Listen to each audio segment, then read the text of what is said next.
with Years of Years, and it's This Week in Disney for February 21st through February 27th. There you go. Yeah.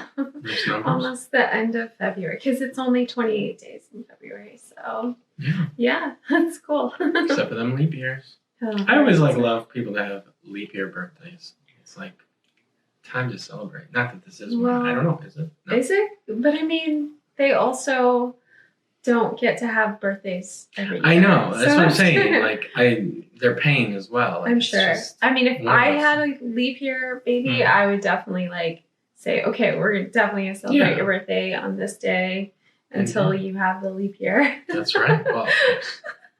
But anyway, we're glad to be back with you guys this week and hoping you're having an awesome February.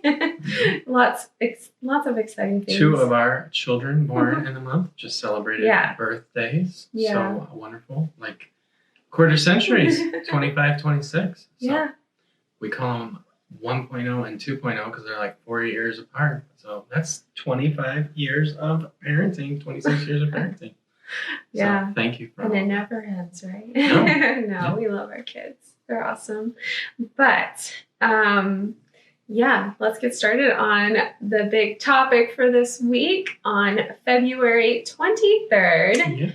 Yeah. Some parenting of his own, a craftsman of real boys. Yeah. So back in 1940, Disney's second animated feature film, Pinocchio, is released. That's right. So that's the second big animated film. And they were actually going to do Bambi first, but they were having trouble getting all the animals to look awesome. And so, as you know, we've talked about, they brought in animals to the studio. And so things were taking longer. So they went with Pinocchio next. And so this is really interesting to me because, like, with Snow White, that was something Walt had always wanted to do. But with Pinocchio, one of the animators actually brought in the Adventures of Pinocchio by Carlo Collodi and had Walt read it. And Walt loved it. He was like, yes, we're doing this. This is awesome. And this is such an important film to Disney. It is, to some, considered their best, like the pinnacle of their animated featured films. And it is, isn't it? Do you guys love Pinocchio? I know we do. It's such a good film. But and I mean, I mentioned Geppetto and his loneliness and parentage. But of course, without the magic of our Blue Fairy, in there. Blue Fairy slushies in the parks. I always love to grab whenever they're available. And one of our daughters celebrating her birthday was a Pinocchio House cast member, so college program. So Pinocchio, way a part of our parks experience. And that's part of the legacy, right? So there's the ride at Disneyland, like Brad mentioned. There's Pinocchio Village House, and they just had a Figaro. We grabbed a picture. I did. Okay. I don't think I showed it to you. All right. So on the outside of Pinocchio Village House, you said a Figaro. Figaro up there, so cute. Anyway, and so it's a huge legacy. This film has impacted so many people, and they love it. And it's a great story. I can see why Walt loved it so much. The taking of Pinocchio away from school, the island of, the carnival, all of the vices of life presented on our path of life. I mean, those were stories that Walt was telling in his black and white shorts, even with like antics for characters, Right. And I see that it fell into the right place in time as well. In Collodi's book or tale, you have the cricket and Chimney. He actually gets killed pretty quickly and comes back as a ghost. Like, he gets smushed with a hammer. But they felt that Pinocchio needed Jiminy the whole time to help round out his character, to make him more lovable and sweet. Because Pinocchio is kind of like, should I say the word? Like, no, like he's kind of a brat in the adventures. No, in the book, not in the film. They made him, more sweet and gentle and everything.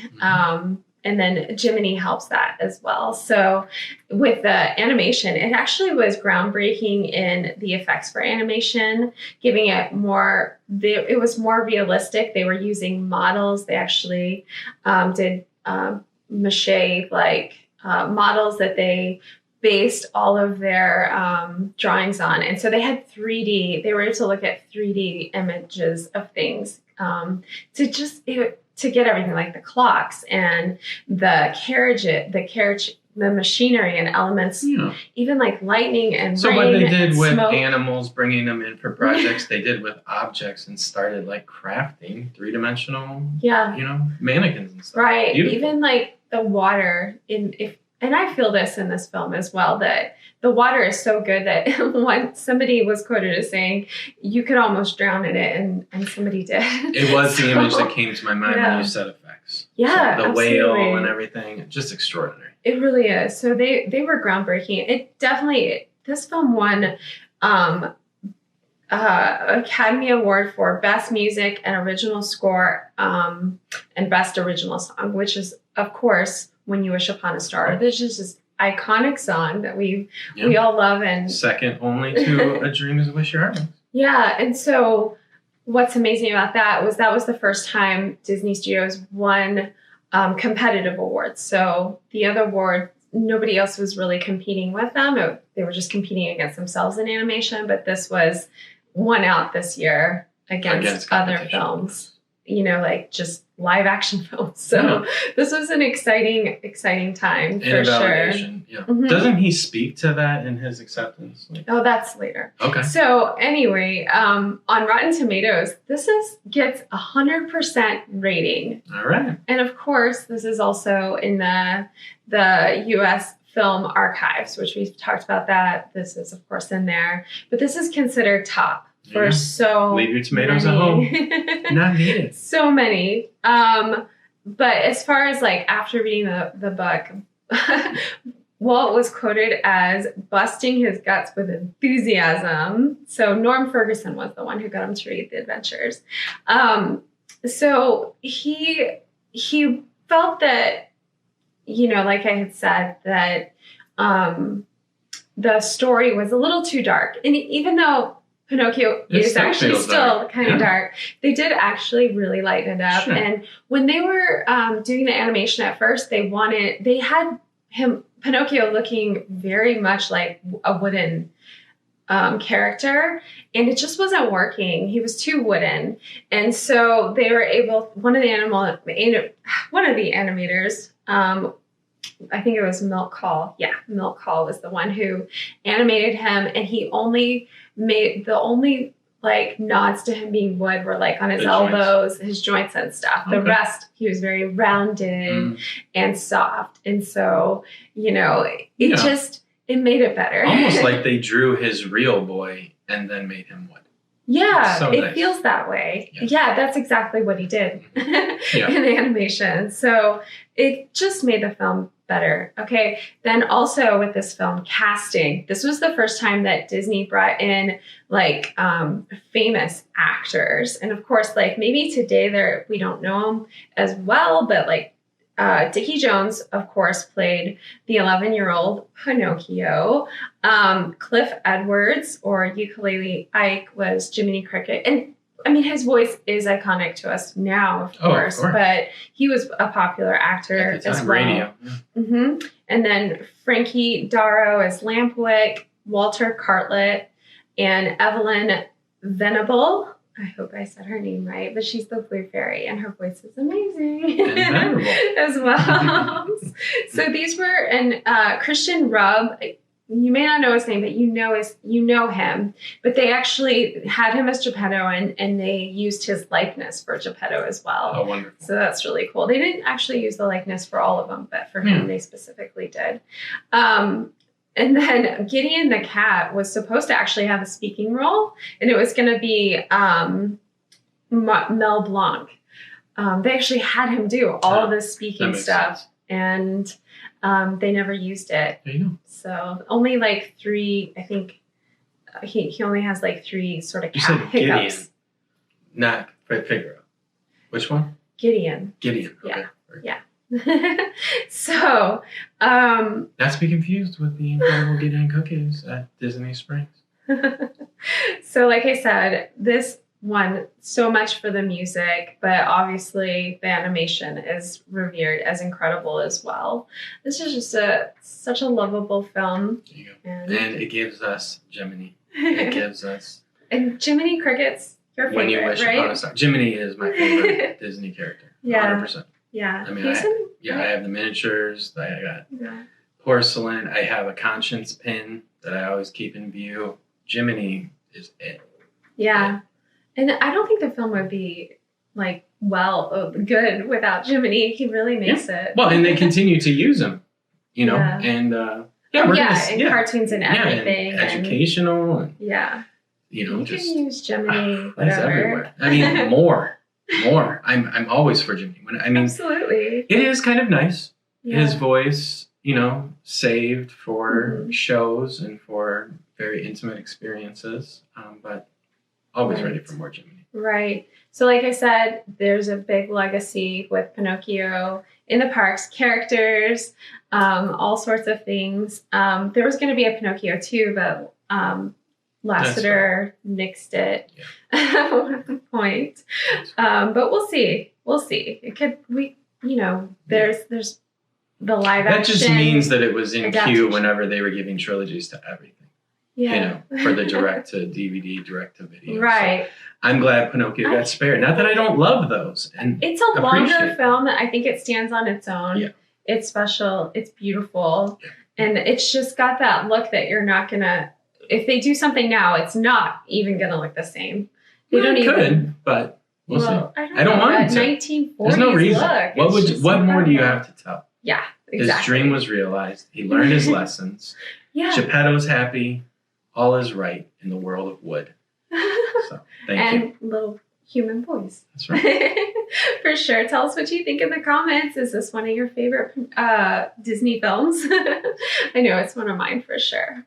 But moving on to the rest of this week. Back in 2014, The Wind Rises. Okay. This is a Hayao Miyazaki film. Oh, of course. It was released in 2013 in Japan, but gets released in 2014 in America. This was a very interesting film for two reasons.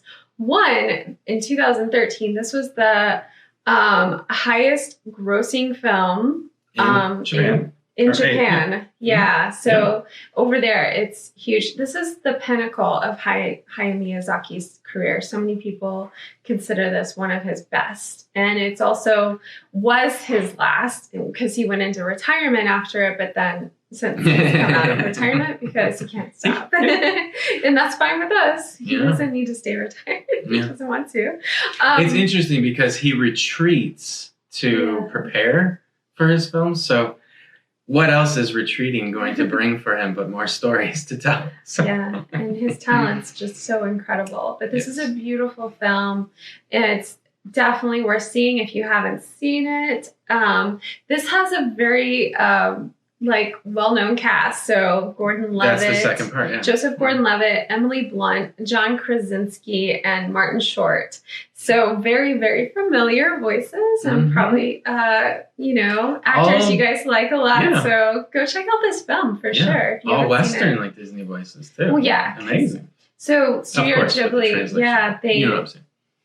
It's a Disney connection because they come in. Well, not just that they get the voices and everything and do the dubbing, and so Disney does have a part in these films. I never know how much. Yeah, but there you go. So Lasseter and Hayao Miyazaki were good friends, and that's really how that all started. So awesome! Go check it out. February 21st. Then moving on to February 22nd. Back in 1954, Life magazine featured as a cover story on the making of Disney's 20,000 Leagues Under the Sea. So this was really cool because it was about how Disney makes an undersea movie. And they went and had detailed black and white pictures of, behind the scenes of how they do it. And so you can actually find these if you just look up 1954 Life magazine, 20,000 Leagues. You can see these photos. Yeah, Hollywood loves, underwater features, like meaning showing like this process. Like, I mean, they did it for like Cameron with like Aliens, and they do it, anytime that they have like for The Abyss, and anytime they do underwater filming, they end up like doing these kind of features. And it's like, I think it's part of the financing like structure. They say, and we're going to have this feature in these magazines that talks about all of this that we're doing, I just thought too, it was really groundbreaking for 1954 to kind of see this technology. I think back then you would have gotten that magazine and just been like, wow, this is really And it's exciting. hard to remember how awesome Life and Time magazine were even in our lifetime. I mean, they were on the newsstand. They were literally restocked whenever they would sell out because people still bought print a lot. So this is how the message got out. Absolutely. And getting a Life magazine back then was just like exciting. Now there's more commemorative issues than actual publication. Yeah, I don't think we get magazines as much as we used to, but this was really cool. And then, so we'll move along now to February 24th, 1939, a Silly Symphony cartoon. I think I just love Silly Symphony. Sorry, guys. I hope you're enjoying them too and watching them when I suggest them, because I try to suggest things that I think are super interesting. This one's really interesting. It's a Three Little Pig. Right. It's called The Practical Pig. So of course it features the three little pigs, but what's cool is the practical pig, the one who stays back and the other two go swimming. He's creating a lie detector machine, and it's just, you're going to have to watch it. It's really interesting what this lie detector machine does, but this is his way, his very intelligent way of dealing with the wolf. And the other two pigs go swimming, and the wolf like dresses up as a mermaid, and that's kind of how he tricks them into getting caught. Also, the first Little Mermaid of Disney. You get to see in this for the first time, I believe, the wolf's three boys. Okay. So you'll have to check this one out. Yeah, it's hard for us to realize in our day how successful the Three Little Pigs were for Disney. For us, it's just like a note in history, but for a couple of years, it was like everything. Yeah, absolutely. Yeah, and really good. I was thinking the animation and color and everything was really, really beautiful on this too. And this is 1939, so I mean they were basically working on Pinocchio during this time as well. Right. So it's just interesting. Check it out. Very nice. Okay. So this is a little kind of drama, but in 1943, master Disney animator Vladimir Bill Tytla abruptly resigns from Disney Studios. We've talked about Bill Tytla. I have a lot of respect for him. And, I think one of the big things is he did Chernabog on Night on Bald Mountain. He's an incredible artist. But this was around the time of the strike. And, after the strike and everybody came back, he didn't feel that like the air wasn't clear. He didn't feel like he was treated the same. He was against the pro Walt supporters, and things just got really dicey. And then when feelings, came back, they just weren't good. So he left. Also, his wife had been battling tuberculosis for 3 years. And so it was just a rough time. All the way to Connecticut. She wanted to go to Connecticut. So they moved there. And like I said, we had talked about this before with him, but the main thing is, this is important to remember that this was such a hard time for the Disney company in the 40s. It was like really 40 during the war period and the strike. And so, Tytla had regretted for the rest of his life that's what he being in the company. So it's kind of sad. Yeah. But we can remember him he also did Stromboli and Pinocchio and Grumpy. So he has some really important characters, and he's an incredible artist. So. Thank you. And then moving on to 2008, Brad Bird accepts the award for Best Animated Feature for both Disney and Pixar for Ratatouille. There you go. That's so cool. We love this. Of course. And so... Yeah, whenever I think of this one and all of them, it's like, how much does Academy recognition play into whether or not it becomes an attraction at parks? Because a lot of the ones who become attractions received Academy Awards. Yeah, absolutely. And of course, we love our Ratatouille. But it's strange. Yeah. I think I've only ridden it 3 times since it opened. It's been 8 months. I need to get over there. Get over there. Well, soon we'll be going again. Am I a man or a mouse? Or it's a rat. So yeah, I guess you're a rat. No, I'm a mouse. So. Oh, okay. And then in 2009, Disney's animal program team releases a manatee named Bock into the warm waters. So they had rescued this manatee in 2001, and they're re-releasing him in 2009 back into the waters. He's 8 into the St. Johns River. So I just thought this was really cool. B-O-K? Did they spell it B-O-K? B-O-C-K. Oh, okay. That would have been cool because of Bock here in Florida. Oh, no. If they were recognizing him. So he was over at Epcot for this time period.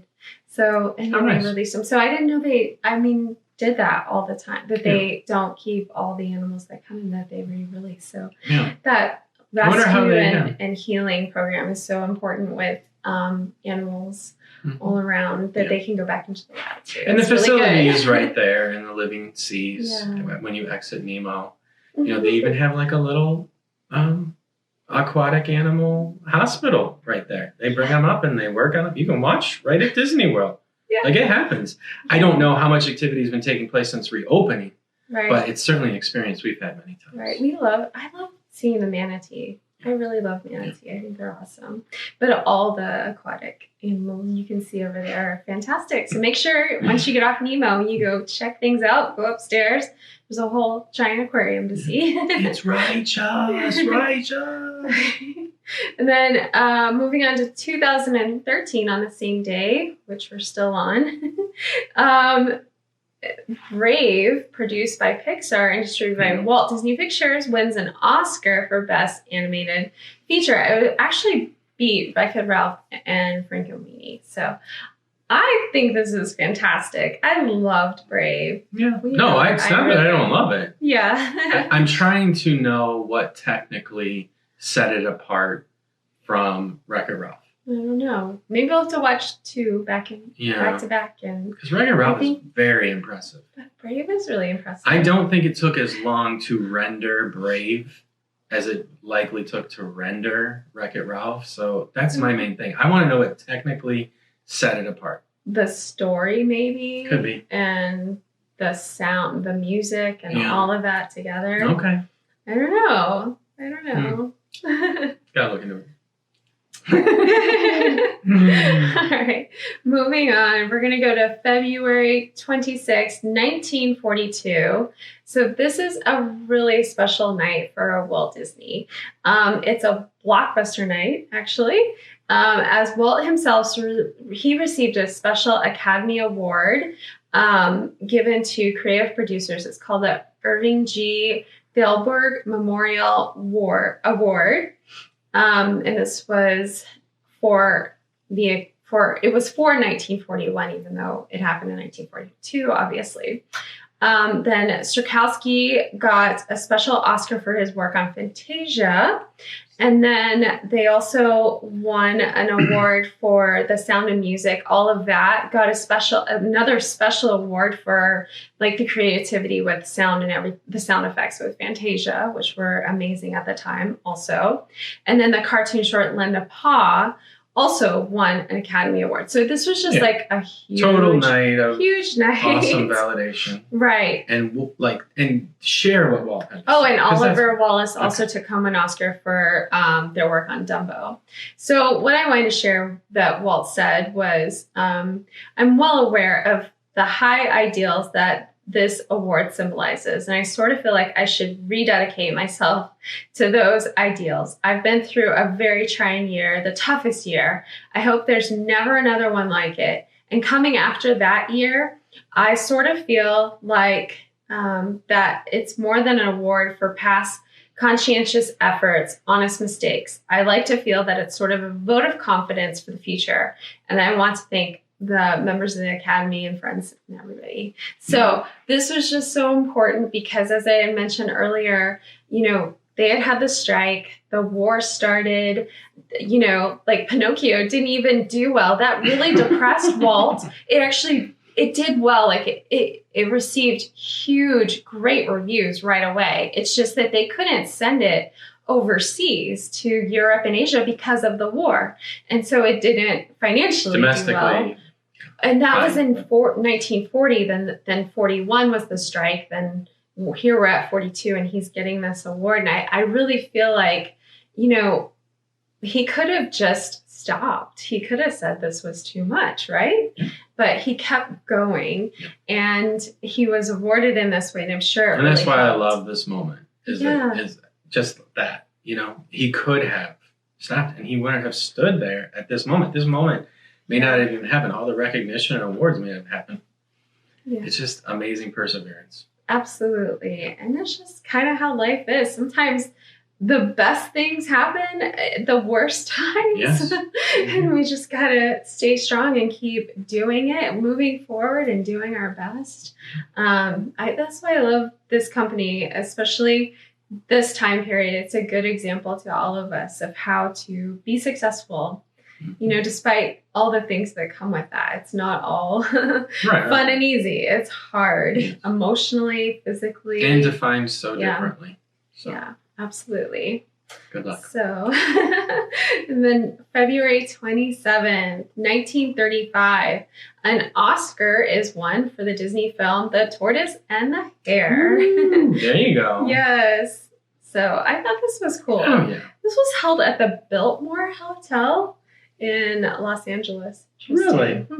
I don't know. This was 1935, long time ago. So things were quite different. Well, such an important story. I mean, I think a story of wonder, at least our generation and previous, maybe even influenced by that. I mean, sometimes I wonder how many of the stories that we do know are because of Disney. Right. I mean, in our childhood, we were just like, oh, the Three Little Pigs. Oh, Cinderella. We just kind of taking them for granted as stories. But literally, they may have survived and been our stories simply because of Disney. I think so, too. A lot of these stories were of oral telling before Disney made them into animated feature shorts and films and such. And so...